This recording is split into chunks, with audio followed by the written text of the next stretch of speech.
넘겨주실까요? 네. SNS를 통해서 종종 이렇게 좋은 글귀들이 가슴에 들어올 때가 있는데, 폴 워셔라는 목사님이 이런 말씀을 하셨더라고요. 집에서 가장 가까운 교회를 찾지 말고 성경에 가까운 교회를 찾으십시오. 주중에 이 글을 읽는데, 여기서 말하는 집에서 가장 가까운 교회는 물리적인 거리만을 뜻하는 것이 아니라 뭔가 나의 편의에 맞는 교회를 이야기할 것입니다. 뭔가 나의 코드에 맞고 나의 상황에 맞고 내가 좀 더 편안하게 갈 수 있는 교회, 물론 중요한 조건이지만, 그러나 교회의 가장 중요한 조건은 성경에 가까운 교회인가 라는 이야기죠. 하루에 성경 5장을 읽어가는 과정 중에 있는데요,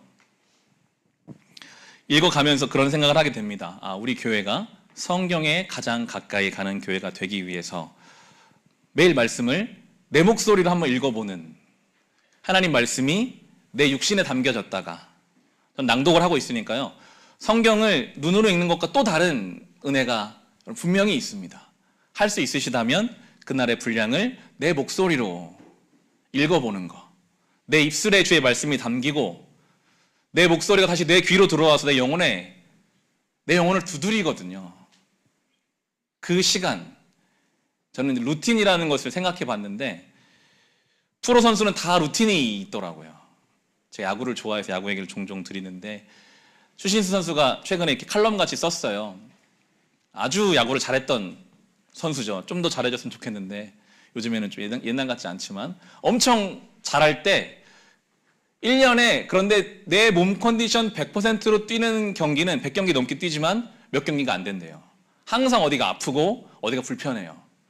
그런데 그럼에도 불구하고 컨디션을 유지할 수 있는 비결은 루틴을 지키는 거다. 매일매일 꾸준히 뭔가 하는 거다. 그 시간에 그걸 하고 그 다음에 뭘 해서 내 몸을 계속 그렇게 유지시키는 노력을 하는 게 프로 선수더라고요. 종종 말씀드리지만 우리는 신앙에 있어서는 프로 선수로 부름받았습니다. 우리는 아마추어가 아닙니다. 우리의 제일 정체성은 성도잖아요. 근데 우리의 늘 신앙 상태는요, 항상 100%인 날이 1년에 몇 번 안 돼요. 어디가 아프고 신경 쓸 게 많고 일이 많고 집안일이 분주하고 항상 영적 컨디션이 100% 있는 날은 1년에 며칠 안 될 겁니다. 그런 의미에서 신앙 루틴이 중요한 것 같아요. 눈에 잘 안 들어와도요, 앉아서 한번 읽어보세요. 훨씬 내 영적으로 일어날 수 있다는 것을 느낍니다. 그렇게 우리가 말씀을 읽어가면서 이 믿음의 길을 걸어가면 좋겠는데요, 말씀을 읽으면서 느끼는 것은, 성경은 하나님의 이야기구나. 다 세상에서는 뭐 이런저런 세상 이야기를 막 이야기하죠. 하나님의 이야기는 성경이고, 그런데 이 하나님의 이야기인 성경은 또 사람들의 이야기예요. 그래서 보면 성경은 하나님의 사람들의 이야기로 저는 보이더라고요. 오늘 설교의 제목을 하나님의 사람들이라고 정해봤는데요, 창세기를 읽으면서 여러 사람들을 우리에게 제시하잖아요. 이런 사람도 있었다, 이런 사람도 있었다. 그 사람을 자세히 보면 배울 점도 있고, 자세히 보면 따라가지 말아야 할 것도 보입니다. 성경은 그렇게 우리에게 하나님의 사람들을 제시함으로써 따라올 것들을 가르쳐주고 버려야 할 것들을 가르쳐주고 있는데요, 특히 요셉이 참 인상적입니다. 우리가 읽었던 창세기 37장의 요셉이 전면에 등장하죠. 요셉이 17살 때부터 자세하게 그의 인생을 적어 가는데, 찾아보겠습니다. 창세기 37장 2절부터 보시면요, 창세기 37장 2절부터 2, 3, 4절 우리 같이 읽겠습니다. 야곱의 역사는 이러하다. 소년 요셉이 아버지의 첩들인 비라와 실바가 낳은 형들과 함께 양을 치는데, 요셉은 형들의 허물을 아버지에게 일러 바치곤 하였다. 이스라엘은 늙음하게 요셉을 얻었으므로 다른 아들들보다 요셉을 더 사랑하여서 그에게 화려한 옷을 지어서 입혔다. 형들은 아버지가 그를 자기들보다 더 사랑하는 것을 보고서 요셉을 미워하며 그에게 말 한마디도 다정스럽게 하는 법이 없었다. 아멘. 17살의 나이면 이 당시에는 거의 성인에 준할 수 있는 어느 정도 사리 분별을 할 수 있는 나이입니다. 그런데 성경의 표현처럼 요셉은 형들의 허물을 아버지에게 일러 바치곤 하였다. 한 번이 아니라 여러 번 아버지에게 형들의 허물을 이야기합니다. 형들은 요셉을 미워하죠. 사이가 좋지가 않습니다. 왜 그랬을까요? 원인은 아버지에게 있습니다. 아버지가 4명의 여인을 통해서 아들을 12를 낳았어요. 어머니가 다른 형제들이 같이 사는 거예요.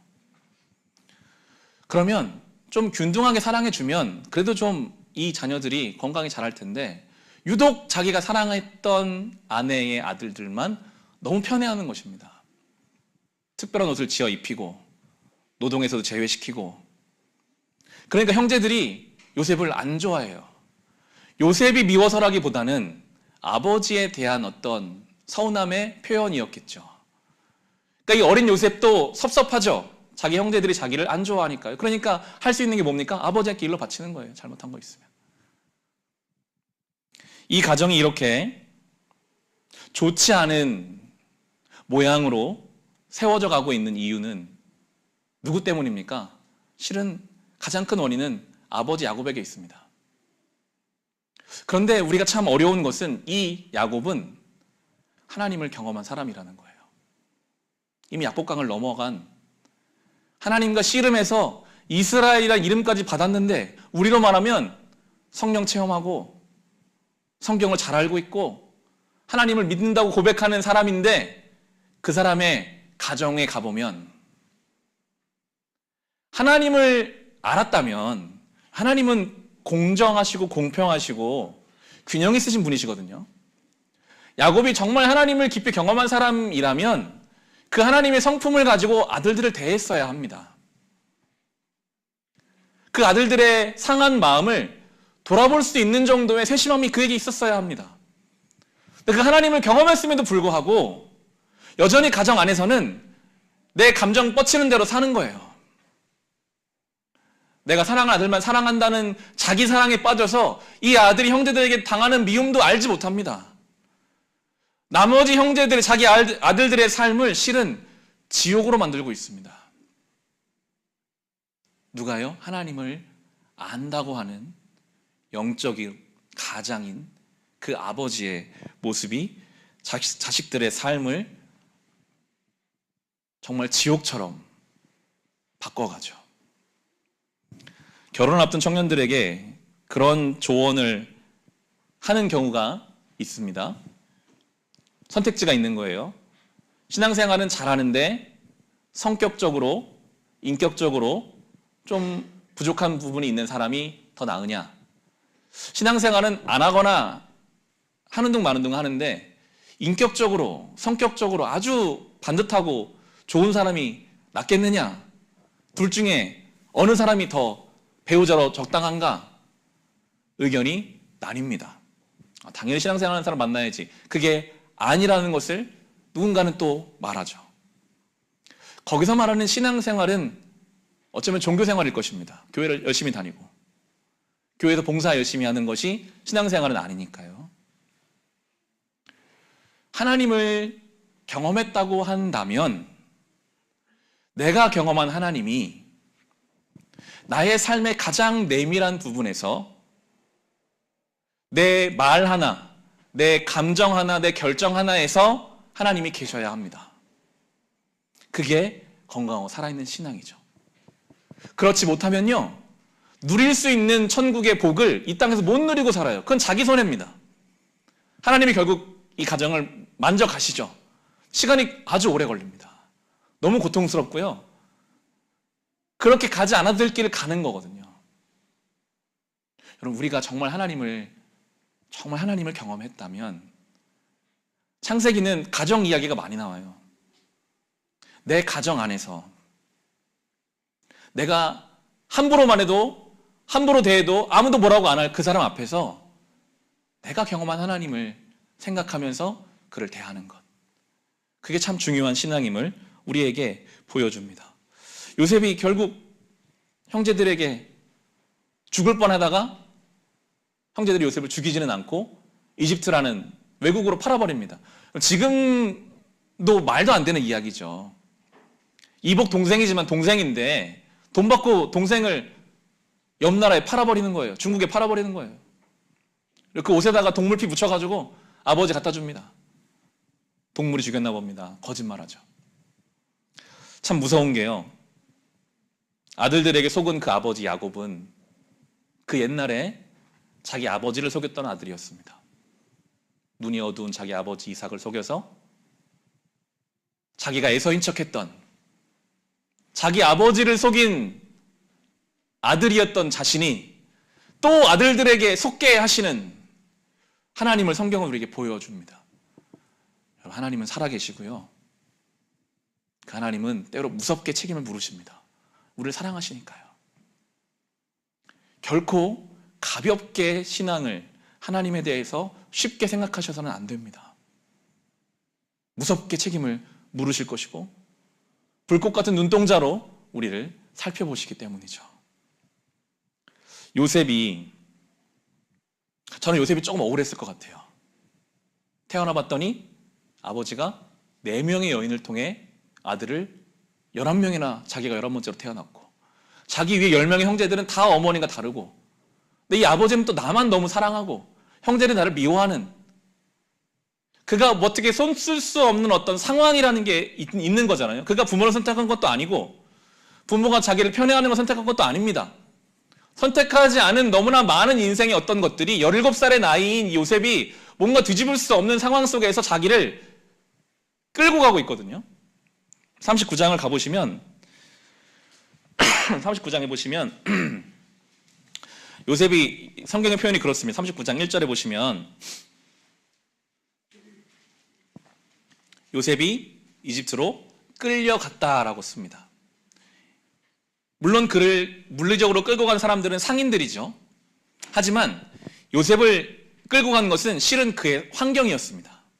아버지의 어떤 편애. 그 편애 속에서 자란 정서적으로 결핍이 많은 형제들. 4명의 어머니. 그 어떤 요셉이라는 인생을 형성하는데 많은 일조를 한 그 상황들이 복합적으로 지금 그를 끌고 가버린 거예요.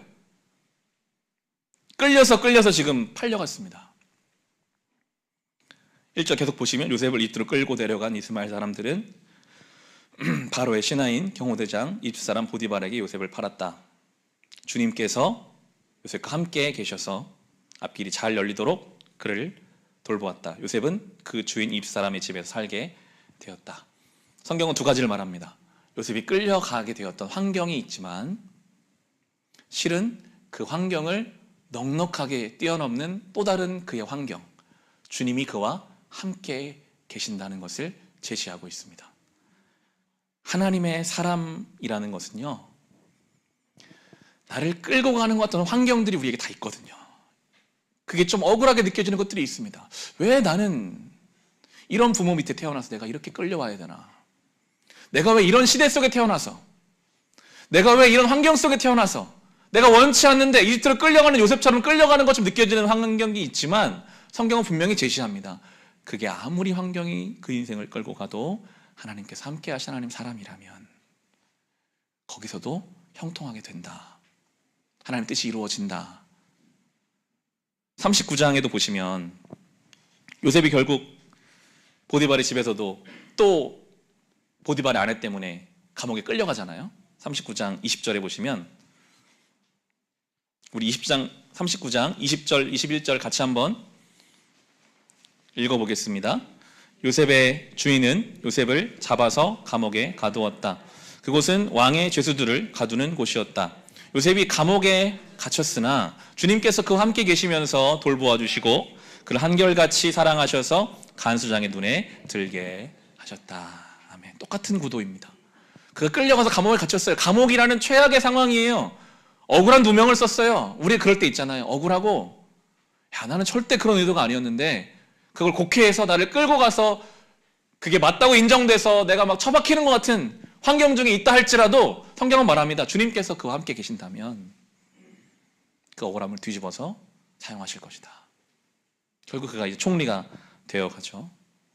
하나님이 함께 하신다는 환경이 우리에게는 가장 큰 조건이 되는 것, 그게 바로 하나님의 사람들입니다. 여러분의 삶을 지금 끌고 가는 것 같은 환경들이 있으십니까? 아무리 그게 강하게 여러분을 끌고 가도요, 하나님이 나와 함께 계신다는 그것이 있기 때문에 담대하셔도 됩니다. 내가 이렇게 끌려가는 것 같지만, 지금은 정신없이 당하는 것 같지만 하나님 나와 함께 하시지. 요셉보다는 좀 낫잖아요. 그래도 우리가 외국으로 팔려가지는 않지 않을까요? 억울한 누명으로 감옥에 들어가지는 않지 않을까요? 그 요셉도 주님이 함께 하시면요, 다 그게 신원이 되거든요. 다 하나님이 쓰십니다. 그래서 우리는 그 어떤 환경보다도 제1 환경, 하나님이 나와 함께 하신다. 그것이 우리 믿음이고요. 또 한 가지는 하나님이 늘 나와 함께 하시기 때문에 우리는 거룩하게 살 수밖에 없습니다. 요셉이 보디발의 아내가 유혹할 때 둘밖에 없었거든요. 근데 요셉에게는 거기 하나님이 계셨어요. 범죄할 수가 없습니다. 내가 하나님 함께 하시는데 내가 어떻게 범죄하겠느냐. 우리가 사람은 속일 수 있습니다. 나는 속일 수 있습니다.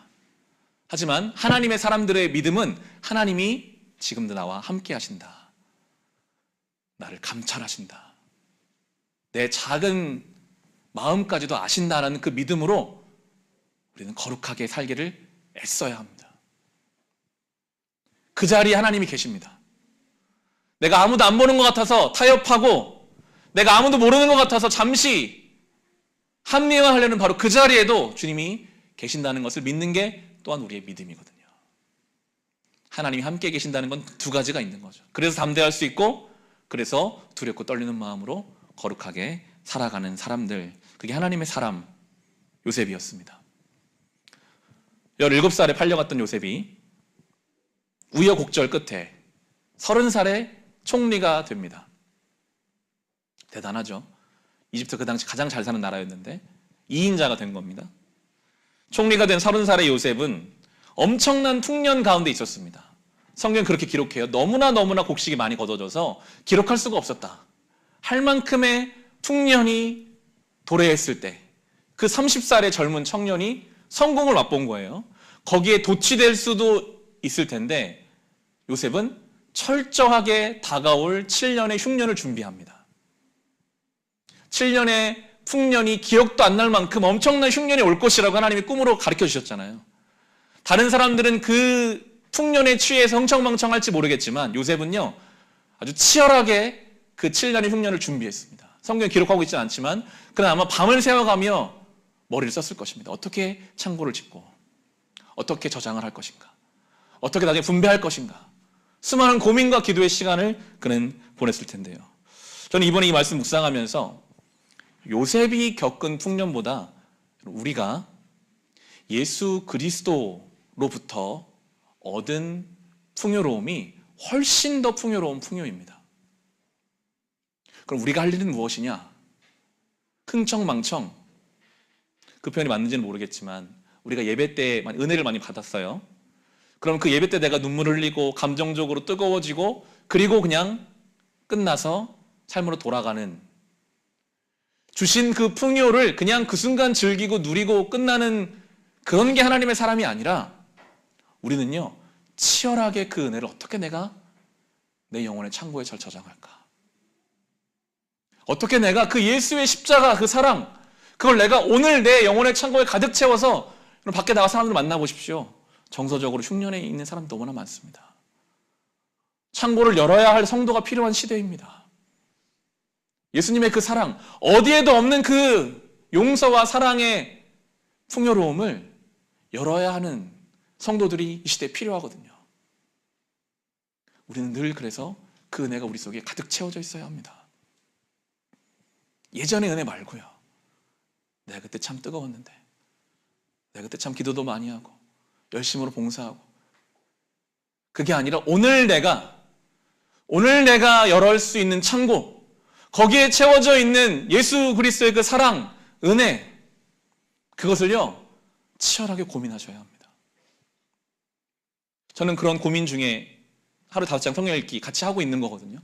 뭔가 그렇게라도 해야 날마다 우리 속에 창고가 채워질 것 같으니까요. 여러분 살아보셔서 아시잖아요. 얼마나 세상이 분주하고 우리의 영적인 창고를 다 고갈시켜 버립니까? 금방 또 우리의 마음이 무뎌지고 불안하고 건조해집니다. 치열하게 채우지 않으면요. 매일매일 우리는 그런 싸움을 해서 여러분의 창고를 누구를 위해서 열어주셔야 합니다. 힘들고 어려워하는 자를 위해 기도할 수 있어야 하고, 믿음이 흔들린 사람의 손을 붙잡아주며 아니 하나님이 함께 하신다고 우리가 그 길을 가야 합니다. 요셉은 그런 의미에서 하나님의 사람이었습니다. 그리고 야곱을 또 창세기는 조명하는데요. 특히 저는 야곱의 이번에 읽어가면서 야곱의 그 마지막 말년이 참 빛나는 인생이어서 사모함이 생겼습니다. 야곱이 130살의 나이에 이집트라는 나라로 이민을 옵니다. 성공한 자기 아들이 이집트 총리니까요. 지금 자기 살던 땅에는 먹을 게 없는 흉년이기 때문에 어찌 보면 아들 덕을 보러 간 거죠. 재산 하나도 없습니다. 먹을 거 하나도 없습니다. 당장 굶어 죽게 생겼고 성공한 아들을 바라보고 이집트로 간 겁니다. 이민을 갔어요. 47장을 가보겠습니다. 47장. 그 야곱이 처음 이집트에 가서 바로 왕을 만나는 장면이 나오는데요. 47장 8절에서 10절 말씀 우리 같이 읽겠습니다. 바로가 야곱에게 말하였다. 어른께서는 연세가 어떻게 되시오?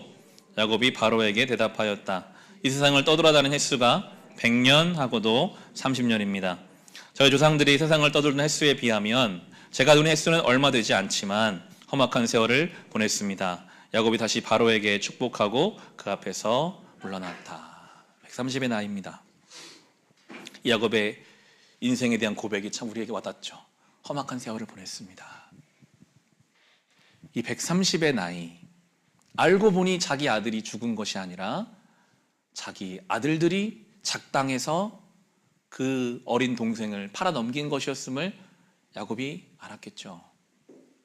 그 지난날에 대한 여러 가지 감정적인 자기 인생에 대한 회한과 수많은 것들이 아마 있었을 것입니다. 그 야곱이 죽기가 얼마 안 되었을 때 요셉이 자기 아들 둘을 데리고 이제 아버지를 만나러 와요. 48장 1절 2절을 보시면 이런 일이 있은 지 얼마 되지 않아서 요셉은 아버지 병환 소식을 들었다. 요셉은 두 아들 므낫세 에브라임을 데리고 아버지를 뵈러 갔다.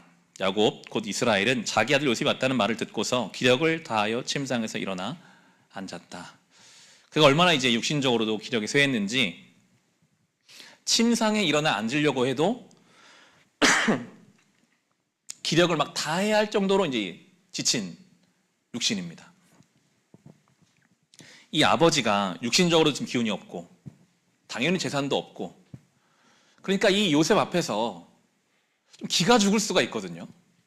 그게 미안하고 나의 어떤 잘못으로 나의 편애로 이 아들이 평생 고생한 것 같고 그리고 이제 와서 이 아들에게 의지할 수밖에 없고 그런데 이제 살펴볼 이 야곱의 마지막의 모습은요 전혀 그런 게 없습니다. 아주 영적으로 깨어 있습니다. 그의 겉사람은 낡아지고 있지만 그의 속사람은 그 인생의 어느 때보다도 분명하게 빛나고 있어요. 그래서 요셉이 데리고 온 두 아들을 이제 이 두 아들은 내 아들이 될 거야 이런 말을 하거든요. 5절 6절에 보시면 내가 너를 보려고 여기 이집트로 오기 전에 내가 이집트에서 낳은 두 아이는 내가 낳은 아들로 삼고 싶다. 루벤과 시므온이 나의 아들이듯이 에브라임과 므낫세가 나의 아들이다. 이 두 아이 다음에 낳은 자식들은 너의 아들이다. 이 두 아이는 형들과 함께 유산을 상속받게 할 것이다. 아버지가 엉뚱한 말을 하는 겁니다. 그 두 아들은 이제 내 아들이 될 거야. 유산을 줄 거야. 유산이 하나도 없거든요. 재산이 없거든요.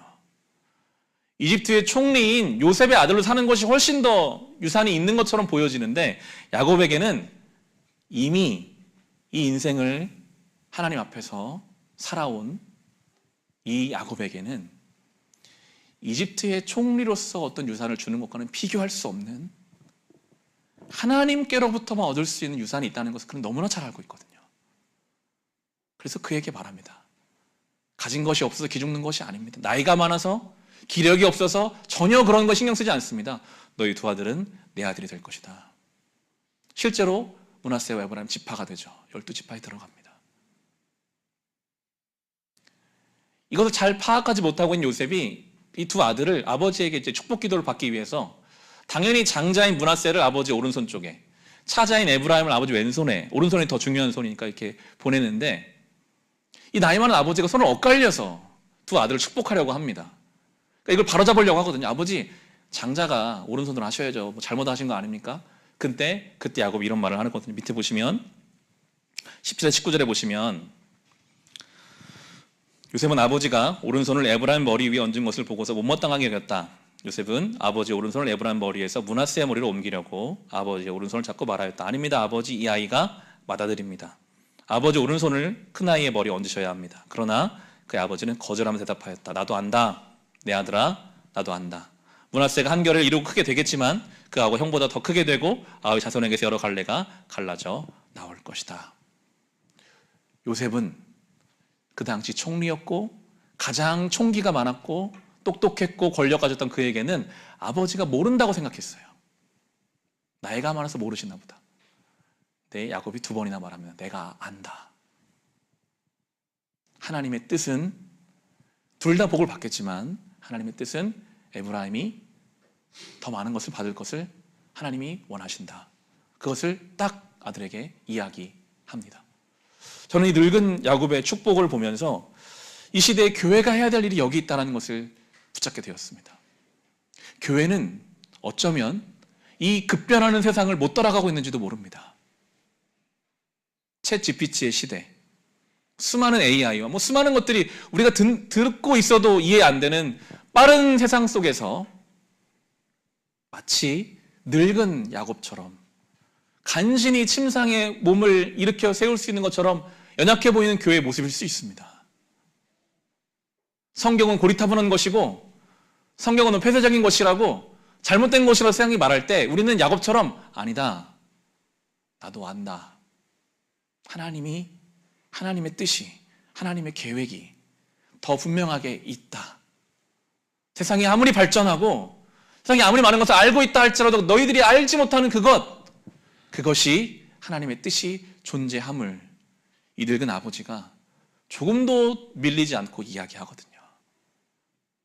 이것이 교회의 역할입니다. 여러분, 이것을 세상에 이야기할 수 있어야 합니다. 세상이 뭐라고 하든지 분명한 하나님의 그 진리와 뜻을, 우리의 연약해 보이지만 아무것도 아닌 것 같지만 우리가 가진 것이 뭐가 있습니까? 규모로 보나 뭐로 보나 아무것도 아닐 수 있어요. 그러나 신의 하나님 앞에서는 모든 것을 알고 가진 존재로서 하나님의 대변인으로서 말할 수 있는 거거든요.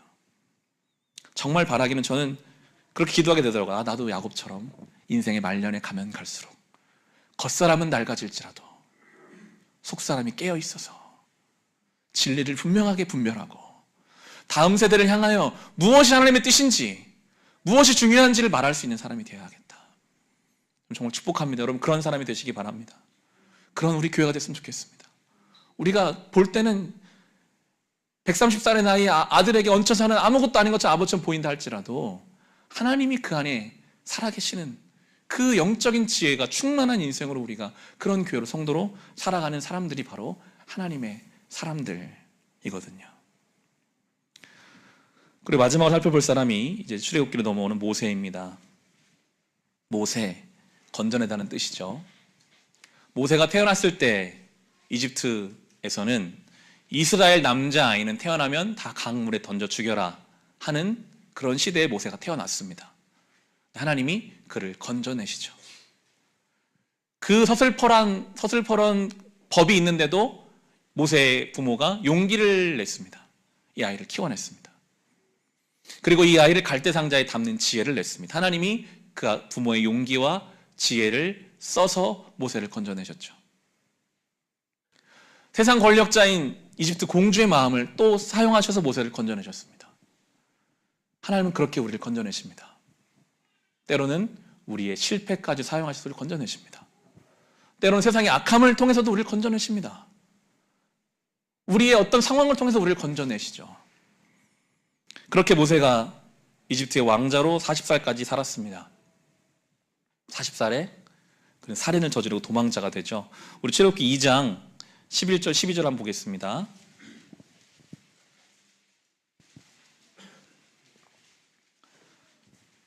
출애굽기 2장 11절 12절은 이제 모세가 이집트의 왕자로 40살이 되었을 때 이야기입니다. 같이 읽겠습니다. 세월이 지나 모세가 어른이 되었다. 어느 날 그는 왕궁 바깥으로 나가 동족에게로 갔다가 그들이 고되게 노동하는 것을 보았다. 그때 그는 동족인 히브리 사람이 이집트 사람에게 매를 맞는 것을 보고 좌우를 살펴서 사람이 없는 것을 확인하고 그 이집트 사람을 쳐 죽여서 모래 속에 묻어 버렸다. 40살의 모세. 그는 이집트 왕자로서 자신감이 있었는지도 모르겠습니다. 내가 내 힘으로 내 동족들을 구원해 줘야지, 좀 자유롭게 해줘야지. 그가 한 일이라고는 결국 살인이었습니다. 사람 있나 없나 보고 사람 없으니까 사람 죽여서 묻어버리는 것밖에 할 일이 없었고 탄로나자마자 도망자가 됐습니다. 40년을 도망자로, 살인자로 이름 없이 광야에서 살아가게 되죠. 하나님의 사람, 모세 앞에 하나님의라는 수식어를 붙이기 위해서는 이집트 왕자 모세, 그 앞에 이집트 왕자라는 수식어를 제거하시는 시간이 필요했습니다. 하나님의 사람의 수식어로 그가 온전히 설명되기 위해서는 그 앞에 있는 수많은 그의 수식어들, 얼마나 다혈질적이었는지 내 눈앞에 사람을 죽이는 그 일을 행했던 그 사람, 그 수식어를 다 제거하는 시간들이 필요했습니다. 40년의 시간, 결국 80이 된 모세를 하나님이 찾아가시죠. 모세는 많이 달라져 있습니다. 하나님이 가라고 하시는데 옛날에는 막 달려들어서 일을 처리했던 모세가 못 간다고 하면 저는 못 갑니다. 하나님, 자신이 없습니다. 두렵습니다. 저는 말을 못합니다. 우리 4장 10절부터 12절이 그 80의 모세를 하나님이 찾아오시는, 그리고 모세가 변명을 하죠. 10절에 보면 모세가 주님께 아뢰었다. 주님 죄송합니다. 저는 본래 말재주가 없는 사람입니다. 전에도 그랬고 주님께서 저에게 말씀을 하고 계시는 지금도 그러합니다. 저는 입이 둔하고 혀가 무딘 사람입니다. 우리 11, 12절 같이 읽겠습니다. 주님께서 그에게 말씀하셨다. 누가 사람의 입을 지었느냐? 누가 말 못하는 일을 만들고 듣지 못하는 일을 만들며 누가 앞을 볼 수 있는 사람이 되게 하거나 앞 못 보는 사람이 되게 하느냐? 바로 나 주가 아니더냐? 그러니 가거라. 내가 말하는 것을 내가 돕겠다. 내가 할 말을 할 수 있도록 내가 너에게 가르쳐 주겠다. 아멘.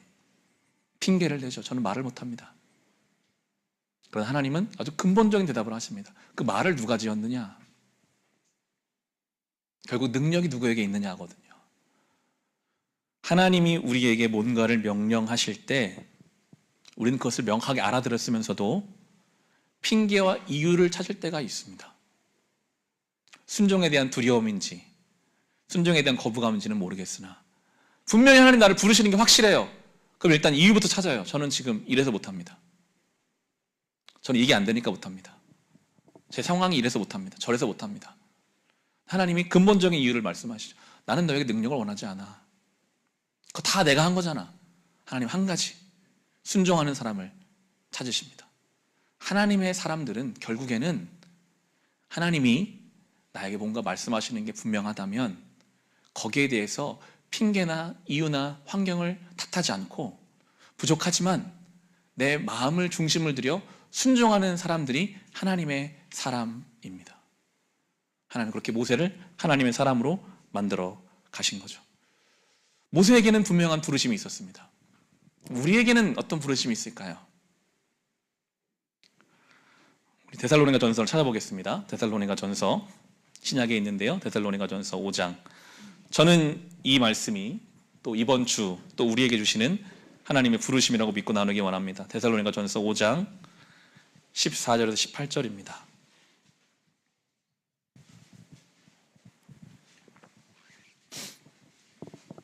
데살로니가 전서 5장 14에서 모세를 다시 이집트로 보내시듯 하나님이 우리를 이 말씀으로 부르시는 줄로 믿고 우리 같이 한번 14절로 18절 읽겠습니다. 형제자매 여러분, 여러분에게 권고합니다. 무질서하게 사는 사람을 훈계하고 약한 사람을 격려하고 힘이 없는 사람을 도와주고 모든 사람에게 오래 참으십시오. 아무도 악으로 악을 갚지 말고 도리어 서로에게 모든 사람에게 항상 좋은 일을 하려고 애쓰십시오. 항상 기뻐하십시오. 끊임없이 기도하십시오. 모든 일에 감사하십시오. 이것이 그리스도 예수 안에서 여러분에게 바라시는 하나님의 뜻입니다. 아멘. 18절이 분명히 말하고 있죠. 이것이 우리를 향한 하나님의 뜻입니다. 무질서하게 사는 사람을 훈계하고, 거긴 나도 들어가겠죠. 마음이 약한 사람을 격려하고, 힘없는 사람을 도와주고, 모든 사람에게 오래 참으십시오. 악으로 악을 갚지 말고 도리어 모든 사람에게 항상 좋은 일을 하려고 애를 쓰라. 그리고 잘하는 거죠. 항상 기뻐하라. 쉬지 말고 기도하라. 범사에 감사하라. 이제 우리는 이 말을 들으면 모세처럼 핑계부터 생각납니다. 하나님, 저는 지금 이래서 감사 못하는데요. 저는 저래서 기도 못하는데요. 제가 지금 이런 상황인데 어떻게 제가 범사에 감사하고 기뻐하겠습니까? 제가 어떻게 좋은 마음으로 그 사람을 대하겠습니까? 하나님, 제가 이런 상황 중에 있는데요. 근데 하나님 모세에게 말씀하시잖아요. 그걸 누가 지었느냐? 우리에게는요, 능력을 요구하지 않으세요. 그럼에도 불구하고 지금 제가 주님 말씀하셨으니까 제가 해보겠습니다. 결단을 요구하세요. 실패하다도 괜찮습니다. 실패해도 괜찮아요. 하지만 요구하시는 것은 결단입니다. 저를 이렇게 부르셨으니 제가 한번 해보겠습니다. 모세가 이집트에 가서 한 게 무엇입니까? 지팡이만 들고 가서요. 그냥 지팡이 들고 이야기한 것밖에 없어요. 간 게 없어요. 하나님이 다 하셨어요. 그래도 하나님은 그 모세의 순종을 쓰시거든요. 우리가 할 수 있는 게 뭐가, 우리가 뭐 누구를 사랑할 수 있습니까? 나도 잘 사랑 못해요. 내 가족도 내가 사랑 잘 못해요. 조금만 어려워도 우리는 기쁨이 없어져요. 감사가 잘 안 되는 인생이 우리의 인생이에요. 그래도 하나님 나에게 주신 말씀, 그거 하나 들고 가보는 거거든요. 놀랍게도 그럼 하나님이 홍해를 가르십니다. 상상하지 못한 일이 우리 앞에 펼쳐집니다. 그게 하나님의 사람들입니다. 아, 능력이 하나님께 있구나. 내가 할 일은 순종이구나. 그걸 알게 하시거든요. 우리가 성경을 5장씩 읽는 일, 여러분 성경 몇 독하고자 읽는 것이 아닙니다. 여러분이 성경을 읽으실 때 하나님, 제가 오늘 순종하기 원하니까 오늘 읽는 5장의 말씀 중에서 제가 순종할 수 있는 것들을 좀 보게 해주세요 라는 마음으로 말씀을 읽으십시오. 그 가운데 주님 말씀하시는 게 있으면 제가 그거 붙잡고 순종해 보겠습니다. 결단하는 겁니다. 그렇게 매일매일을 살아가는 겁니다. 그게 우리의 신앙입니다. 안 그러면요, 야곱이 하나님을 경험해 놓고도 막상 그 하나님을 가정 안에 적용하지 못해서 그 자식들이 그 지옥을 살아갔던 것처럼, 내가 예수님 믿었어요. 예배 시간 은혜는 있어요. 근데 삶은 똑같이 변하지 않는 것처럼 느껴지는 안타까운 인생을 살아갈 수도 있거든요. 하나님 말씀하시면, 아니 분명히 말씀하십니다. 내가 못 들어서 그렇죠. 말씀하시면 이유되지 말고 순종하기를 결단해 보십시오. 그게 하나님의 사람들로 살아가는 길임을 우리로 알게 하실 것입니다. 이 말씀 가지고 주어진 삶을 살아갈 수 있으시기를 주님의 이름으로 축원합니다. 우리 같이 부를 찬송이 참 가사가